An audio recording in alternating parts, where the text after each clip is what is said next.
May padala na naman si X-Step sa ating running shoe. Yung X-Step One Piece Modeling 3.0. So game, buksan na natin. Ang ganda ng kulay. 6 yung colorways nitong 3.0. Ito lang talaga yung pinili ko para hindi dumihin. Ito yung usual design ng X-Step. Laging dito banda sa harap. Yan. Tanggalin na natin itong mga to.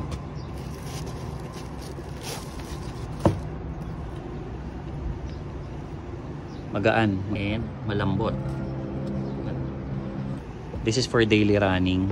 Mahaba naman yung shoelace. Tapos reflectorize yan. Cushion to pero mukha namang firm. Tanggalin na natin to. Ayan.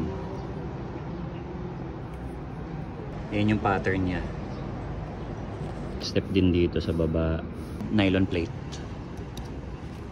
X running 3. X-Step Ace. X running dito. Ganito siya sa dilim. Solid choice na to kapag naghahanap ka ng budget and daily running shoes. Ilalagay ko na lang sa description yung link kung saan nyo to pwedeng ma-order. Tapos minsan abangan nyo, nagpo-post ako ng mga voucher codes. Yun, itetest ko to next run, then balitaan ko kayo. Bye!